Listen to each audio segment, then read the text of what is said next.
Bilisan mo!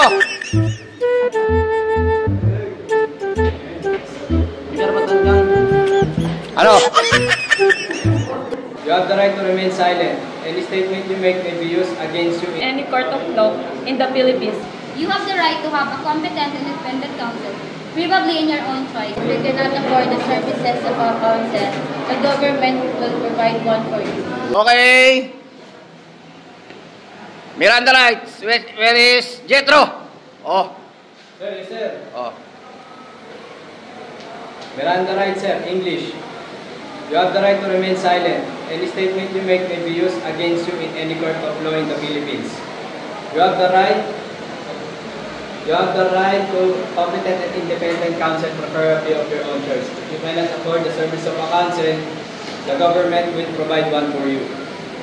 You have the right to demand a physical examination by a competent and independent doctor, preferably of your own choice. Ano pa? If you cannot afford the service of a doctor, the state shall provide one for you. Miranda rights, Tagalog. May karapatan kang hindi magsalita. Anumang sabihin mo ay maaaring gamitin laban sa iyo sa lahat ng korte sa Pilipinas. May karapatan kang pumili ng sarili mong abogado na may kakayahan at malaya. Kung hindi mo kayang bayaran ng serbisyo ng isang abogado, maglalaan ng gobyerno ng isa para sa iyo.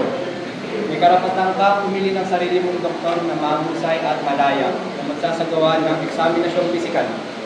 Kung hindi mo kayang bayaran ang serbisyo ng isang doktor, maglalaan ng gobyerno ng isa para sa iyo. Naiintindihan mo ba ang mga karapatang ito? Palakpakan! Teka. Next! You are under arrest. You have the right to remain silent. Any statement you make may be used against you in any court of law in the Philippines. You have the right to have competent and independent counsel, probably of your own choice. If you cannot afford the services of a counsel, the government will provide one for you. You have the right to demand physical examination by a competent and independent doctor of your own choice. If you cannot afford the services of a doctor, the state shall provide one for you. Do you understand these rights? May karapatan kang hindi magsalita. Anuman ang iyong sabihin ay maaaring gamitin laban sa iyo sa anumang korte ng Pilipinas. May karapatan kang pumili ng abogado na may mahusay at malaya. Kung hindi mo kayang bayaran ang serbisyo ng isang abogado, ang gobyerno ang maglalaan ng isa para sa iyo. May karapatan kang pumili ng doktor na may mahusay at malaya na magsasagawa ng eksaminasyong pisikal. Kung hindi mo kayang bayaran ng serbisyo ng doktor, ang gobyerno ang maglalaan ng isa para sa iyo. Nauunawaan mo ba ang iyong karapatan? Hop! Wala pa! Oh. Question. Bakit kailangan ipaalam sa taong inaaresto ang Miranda rights? Kailangan po ipaalam yung yung Miranda doctrine, Miranda rights para po mabigyan po ng awareness yung hinuhuli na tao kung ano po yung maaari niyang gawin. Palaban din po sa self-incrimination na tinatawag. And kailangan din po niya kumuha ng ngayon nga po yung sariling abogado na magtatanggol sa kanya. And kapag hindi niya naman po hindi niya po kayang bayaran yung serbisyo ng abogado, ang gobyerno po natin ang maglalaan ng isa para sa kanya. Oh, wala pa ulit. Question ulit. Sa pangtanong. Ano ang posibilidad na mangyari? Ikaw, saka pa kapag hindi binasahan ng alagad ng batas ang suspect ng Miranda rights o Miranda doctrine? Ang for me po, sir, yung yung magkakaroon din po doon ng problema, yung alagad po ng batas, magkakaroon po siya ng difficult po sa hinuhuli niya kasi po hindi niya po nabasa yung rights ng hinuhuli. Okay, class, makinig.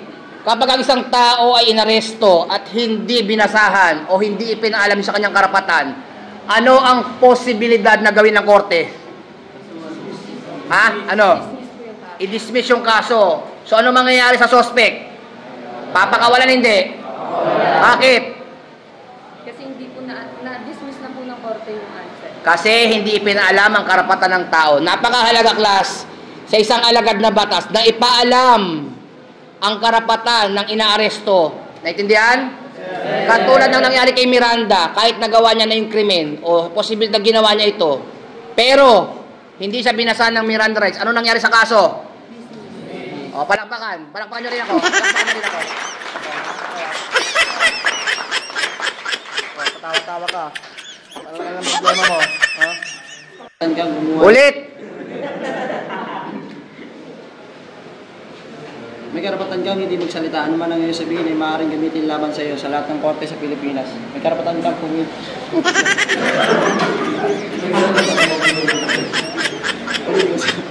Bilisan mo! May karapatan kang Ano?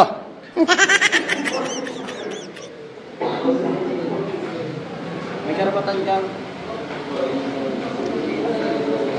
Nangungopia ka pa! Bilis! May karapatan kang hindi magsalita. Ano man ang iyong sabihin ay maaaring gamitin laban sa iyo sa lahat ng korte sa Pilipinas. May karapatan kang pumili ng sarili mong abogado na may kakayahan at malaya. Kung di mo kayang bayaran ng serbisyo ng isang abogado, maglalaan ang gobyerno ng isa para sa iyo. May karapatan kang pumili ng doktor na magsasagawa ng eksaminasyon pisikal. Kung di mo kayang bayaran ng serbisyo ng isang doktor, ang gobyerno ang maglalaan para sa iyo. Naiintindihan mo ba ang mga karapatan ito? O, alam na. Palakpakan. Miranda rights. You have the right to remain silent. Any statement you make may be used for or against you in any court of law in the Philippines. You have the right to have a competent and independent counsel, preferably in your own choice. If you cannot afford the service of a counsel, the government will provide one for you. You have the right to have a competent. You have the right to demand physical examination by independent and competent doctor for your own choice. If you cannot afford the service of a doctor, the state shall provide one for you. Oh, palakpakan. Palakpakan. Miranda rights. Ulit. Go. Miranda rights English. You have the right to remain silent. Any statement you make may be used you for.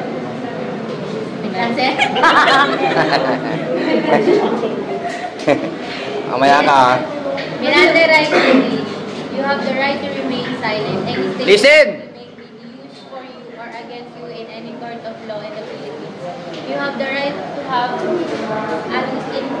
competent and independent counsel, preferably of your own choice. If you cannot afford the services of a counsel, the government will provide one for you.